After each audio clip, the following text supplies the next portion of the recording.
চিৎকার ও অশান্তি। একটিতেই নবাঙ্কুরের মাধুর্য পল্লবের মর্মর, আরেকটিতে শান বাঁধানো রাস্তার উপর দিয়ে দৈত্যরথের বিভৎস শৃঙ্গধ্বনি। কিন্তু তৎসত্ত্বেও রামায়ণ রূপক নয়, আবার রক্তকর্বের পালাটিও রূপক অর্থ নয়।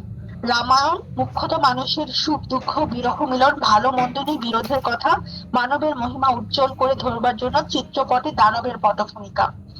এই বিরোধ একদিকে ব্যক্তিগত মানুষের, আরেকদিকে শ্রেণীগত মানুষের। রাম ও রাবণ একদিকে দুই মানুষের ব্যক্তিগত রূপ, আরেকদিকে মানুষের দুই শ্রেণীগত রূপ। অর্থাৎ একদিকে রক্তকর্বের এই পালাটি নন্দিন বলে একটা মানবিক ছবি, চারিদিকে পীড়নের ভিতর দিয়ে তার আত্মপ্রকাশ। অর্থাৎ মানুষের ব্যক্তিগত আহ যে সংকট এবং সেই সঙ্গে যে সামাজিক শ্রেণীগত সংকট, দুটোই আসলে তিনি এখানে দেখানো হয়েছে। এবং এই যে ধর্মতান্ত্রিক সমাজ ব্যবস্থা, শোষণজীবী যন্ত্র নির্ভর সমাজ ব্যবস্থা, সেখানে একটা সংগ্রাম দেখানো হয়েছে। এই ধর্মতান্ত্রিক সমাজ ব্যবস্থার যে প্রতিনিধি তিনি হচ্ছেন রাজা। তিনি নেপথ্যে থাকে, জালের অন্তরালে থাকে, এবং বাইরে তার প্রতিনিধিকে সর্দার এবং গোসাই। একজনের হাতে হচ্ছে চাবুক, আরেকজনের হাতে হচ্ছে ধর্মের আফিম। আর এই শোষিত সমাজের যে অবরুদ্ধ শ্রেণীটি আছে, প্রাণ শক্তিটি অবরুদ্ধ হয়ে আছে, তার প্রতিনিধি হচ্ছে নন্দিনী। এখানে ধনতান্ত্রিক পুঁজিবাদী সমাজে মানুষ হচ্ছে উৎপাদনের একটা উপাদান মাত্র, তার কোনো স্বতন্ত্র সত্তা নেই। এখানে আমরা দেখবো যে মানুষ হচ্ছে এখানে জাস্ট একটা সংখ্যা মাত্র। এই এত নাম্বার, 49 নাম্বার, 69 নাম্বার, আমরা বিভিন্ন সংখ্যা দেখছি। এখানে তার কোনো নাম নেই, তার কোনো পরিচয় নেই, তার কোনো স্বতন্ত্র সত্তা নেই। তো এই যে মানবতার যে অপমান করা হচ্ছে, পীড়নের বিরুদ্ধে এই লড়াইটি করেছে আসলে নন্দিনী, সে প্রতিবাদ করেছে। আলোহীন একটা বাতাসহীন সমাজে এই যক্ষপুরীতে নন্দিনী যেন এসেছে একটা প্রাণের বন্যা নিয়ে, এবং শোষকের এই অত্যাচারের দুর্গটা সে ভেঙে প্রতিষ্ঠা করেছে যৌবনকে, জীবনকে, জীবনের আনন্দকে সে নিয়ে এসেছে। তো এই যে শোষণ, স্বর্ণলোভী এই শোষণজীবী সম্প্রদায়, তাদের পরাজয়, এবং কর্ষণজীবী অর্থাৎ এই যে কৃষি সম্প্রদায় প্রাণশক্তির বিজয়ের মধ্য দিয়ে একটা আগামীর সম্ভাবনার একটা ইঙ্গিত আছে। রাজার সঙ্গে যে এই যে নন্দিনীর লড়াই, সেটা হচ্ছে যন্ত্র ও কৃষির সঙ্গে লড়াই। যন্ত্র সভ্যতা এবং কৃষি সভ্যতা, এই দুটো লড়াইকে আসলে প্রতীকী অর্থে, রূপক অর্থে এখানে দেখানো হয়েছে। এখানে এবং এই সংগ্রামে কৃষির জয় অর্থাৎ প্রকৃতির জয়টাকেই দেখানো হয়েছে। যে গানটি আছে এই নাটকের মধ্যে, যে পৌষ তোদের ডাক দিয়েছে, আয়রে ছুটে আয় আয় আয়। তো এই গানটার মধ্য দিয়ে নাটকটার একটা পরিপূর্ণতা দেখেছে। তো এটাই হচ্ছে নাটকের মূল কথা, যে পৌষ তোদের ডাক দিয়েছে, আয়রে ছুটে আয়। এবং পাকা ফসলের কথা বলা হচ্ছে, অর্থাৎ একটা কৃষি সভ্যতার যে জয় হচ্ছে। যন্ত্র তো আসলে মানুষকে খাবার দেয় না, মানুষের জীবন বাঁচিয়ে রাখতে পারে না।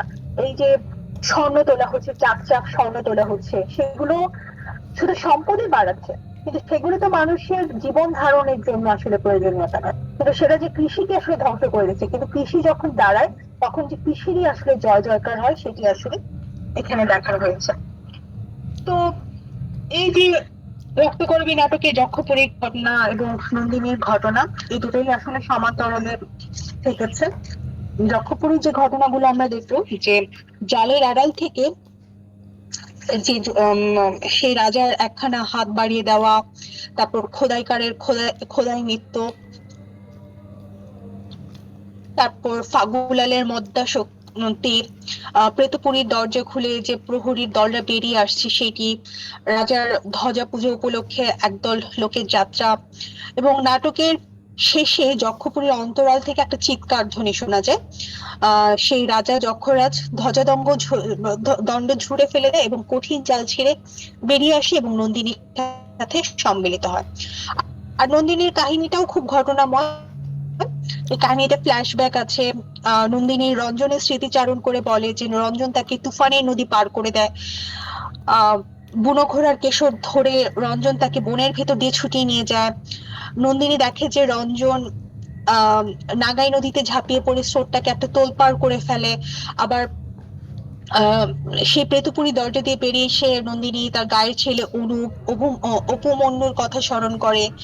তো এই জায়গাগুলো আমরা এসেছে, এবং প্রথম দ্বন্দ্বে এবং যক্ষপুরী কাহিনী এবং নাটকের এই কাহিনীর যে দ্বন্দ্ব, সেটা আমরা প্রথম থেকে দেখছি, যে নন্দিনী রাজাকে কঠিন জালের আড়াল থেকে বারবার বের করে আনতে চায়, এবং নন্দিনীর সাহায্য নিয়েই আসলে একটা সময় রাজার নিজের বিরুদ্ধেও লড়াই শুরু করে। ফলে প্রথম দ্বন্দ্ব নাটকের মধ্যভাগে আমরা দেখি, এবং দ্বিতীয় দ্বন্দ্ব হচ্ছে রাজার যে অন্তর্দ্বন্দ্ব, সেটা চূড়ান্ত পর্যায়ে না পৌঁছা পর্যন্ত আমরা আসলে নাটকটি শেষ হতে দেখি। আসলে প্রথম দ্বন্দ্বটি ছিল যে নন্দিনী চাইছে বেরিয়ে আসুক, রাজা পারছে না বের হতে, এবং দ্বিতীয়তে আমরা দেখি যে নিজের সাথে নিজের মানসিক দ্বন্দ্ব, এই দ্বন্দ্বের একটা চূড়ান্ত পর্যায়ে আমরা লক্ষ্য করি। তো নাটকটা শুরু হয়েছে নন্দিনী এবং কিশোরের যে সংলাপ সেটির মধ্য দিয়ে। জঞ্জালের ভেতর থেকে রক্তকরবী ফুল ফোটে। কিশোর তার কাজের সময় চুরি করে ফুল নিয়ে আসে, এবং সৌন্দর্যের কাছে সময় অনন্ত সেটি সে বোঝাতে চায়। নন্দিনীকে বিশু পাগলা গান শোনায়, তারপর ফুল ও গান এই দুটোই হচ্ছে আসলে যে সৌন্দর্যের প্রতীক সেটি দেখানো হয়েছে, কিন্তু বাইরের পরিবেশটা খুবই অসুন্দর।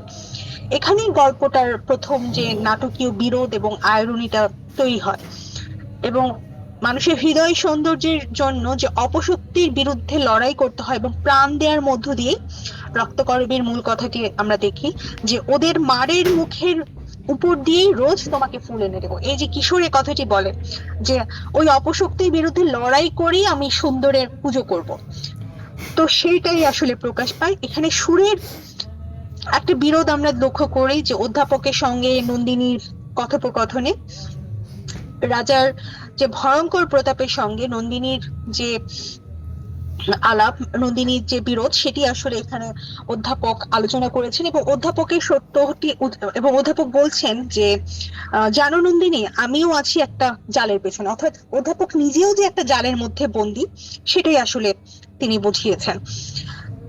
এবং যক্ষপুরীর মানুষের সাথে রঞ্জনের এক খুব পার্থক্য আছে, এবং নন্দিনী এটা বারবারই বলছে। রঞ্জন সম্পর্কে সে বলছে যে রঞ্জন মরা পাঁজরের মধ্য দিয়ে প্রাণ নাচিয়ে তুলতে পারে, এবং প্রাণের বিভিন্ন রূপই এই নন্দিনী বিচিত্র ভাবে মানুষের কাছে প্রকাশ করেছে তার নানা কথার মধ্য দিয়ে, এবং কৌতূহল তৈরি করেছে। এই বিষয়গুলো আমরা লক্ষ্য করছি যে এই রঞ্জনকে সে পরিচিত করে তুলছে যক্ষপুরীর মানুষের কাছে। সে রঞ্জনকে একটা পরিচয় করিয়ে দিচ্ছে। তারপরে গোকুলের কথা বলা হচ্ছে যে সুড়ঙ্গ খোদাইকারী গোকুল, সে হচ্ছে জড় শ্রমিক শ্রেণীর প্রতিনিধি, তার সৌন্দর্য বোধার ক্ষমতা নেই, কিন্তু তার ভিতরে সংশয় আছে। নন্দিনী সে মনে করে যে সে আসলে রাজার চর, তাকে সর্বনাশী বলে মনে করে। গোকুল বলে যে আজ দিন না যেতেই একটা কিছু বিপদ ঘটবে, তাই এত সাজ ভয়ঙ্করী ওরে ভয়ঙ্করী। এবং গোকুলের কাছে নন্দিনী হচ্ছে একটা রাঙা আলোর মশাল। কিশোর, অধ্যাপক, গোকুল এরা এসেছে, মানে এরা নন্দিনী এদের কাছে মনে হয় যে রাজার আড়ালে থাকা যে রাজা, সে কথাগুলোই বারবার নন্দিনীর মধ্য দিয়ে এসেছে। রাজা হচ্ছে খণ্ড সময়ের একটা বাসিন্দা, সে হচ্ছে কাজের মধ্যে ডুবে থাকে, এবং সে বারবার তাকে ডাকতে নিষেধ করে। সে বলে যে কিন্তু বারে বারে আমাকে ডেকো না, আমার সময় নেই একটুও না। তো এই বিষয়গুলোর মধ্য দিয়ে আসলে রাজা চরিত্রটি এখানে বলা হচ্ছে, এবং রাজা বুঝতে পারছে যে রাজা এবং রঞ্জনের মধ্যে যে পার্থক্যটা সেটি নন্দিনী বারবার বোঝাচ্ছে, এবং রাজা জানে যে নন্দিনীর মধ্যে বিশ্বের বার্ষিকী নাচের যে ছন্দ বাজে সেই ছন্দটি আছে, কিন্তু রাজা অনেক চেষ্টা করে তাকে আয়ত্তে আনতে, কিন্তু পারে না। তার জোর আছে কিন্তু জাদু নেই। এখানেই হচ্ছে নাটকটার যে আয়রনি বা করুণ জায়গাটি। রাজা বলছে যে দত্তের দুঃসময়ের মতো ক্লান্ত পাহাড় গুমড়ে গুমড়ে হঠাৎ ভেঙে গেল। তো এই পাহাড় ভাঙার কথা যে বলছেন, এই পাহাড় ভাঙার মধ্য দিয়ে রাজার নিজেরও যে ভাঙনের একটা ইঙ্গিত আছে সেটি বোঝানো হচ্ছে। এবং এই ফগুলাল, গোকুল এবং ফগুলাল চরিত্রটি হচ্ছে সাধারণ মজুর, সে হাতুড়ির পর মদ খায়। ফগুলালের বলে যে কাল ওদের মরণ চণ্ডীর ব্রত আছে, তাই ধ্বজ পূজা, সেই সঙ্গে অস্ত্র পূজা। মানুষকে মারার জন্য এইসব পূজা বোঝানো হচ্ছে যে ধনতন্ত্রের অস্ত্রশালা, এবং একদিকে ধনতন্ত্রের অস্ত্রশালা, অন্যদিকে মন্দির, অর্থাৎ ধর্মটাও এখানে এসেছে। ফগুলালের স্ত্রী চন্দ্রের মধ্যেও এখন একটু প্রাণের স্পর্শ আছে, এবং সেও মুক্তি পেয়ে এখান থেকে চলে যেতে চায়, সে তার নিজের দেশে ফিরে যেতে চায়, কিন্তু মেয়ে বলে সে আবার নন্দিনীকে ঈর্ষা করে। বিশুকে বলে যে তোমাকে নন্দিনীতে পেয়েছে, নন্দিনী হচ্ছে মায়াবিনী, অর্থাৎ সেও একটা বিপদের সংকেত দেয় গোকুলের মতো। গোকুল যেমন তাকে চর হবে, সেও নন্দিনী সম্পর্কে একটা নেতিবাচক ইঙ্গিত দেয়। কিন্তু বিশু পাগল বোঝায় যে সে আসলে সৌন্দর্যের প্রতি কতটা আগ্রহী, এবং সে হচ্ছে নন্দিনী সম্পর্কে সবসময় একটা ইতিবাচক মন্তব্য করে। এখানে রঞ্জন এবং রাজা অদৃশ্য, তাদের বিরোধ এবং মিলন এটাই হচ্ছে নাটকের গুরুত্বপূর্ণ অংশ। রঞ্জনের প্রতি রাজার একটা আকর্ষণ আছে, এই জন্য লড়াই, যে নন্দিনী সবসময় রঞ্জনের প্রশংসা করে, রঞ্জনের জন্য অপেক্ষা করে, এটা জন্য তার বিরুদ্ধে প্রচন্ড ঈর্ষাবোধ কাজ করে। ঈর্ষাবোধ থেকে একটা আকর্ষণ এবং একটা বিরোধ কাজ করে। কিন্তু রাজার বিরুদ্ধে রঞ্জনের কিন্তু লড়াই নেই। এই যে লড়াইটা, সেটা রাজা এক অনুভব করছে, রঞ্জন কিন্তু করছে না। রঞ্জন হচ্ছে যৌবন আর প্রাণের জাতু। রাজার শক্তি, সে সবসময় শক্তি দিয়ে সবকিছুকে জয় করতে চায়।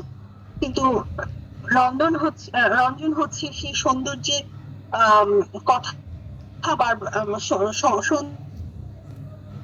সৌন্দর্যের প্রতীক হয়ে উঠেছে, এবং সেই সৌন্দর্যের সঙ্গে যৌবনের মিলন হবে, এবং তখনই দুঃস্বপ্নের দৈত্যের মৃত্যু ঘটে, এই বিষয়টি বারবার বলা হচ্ছে।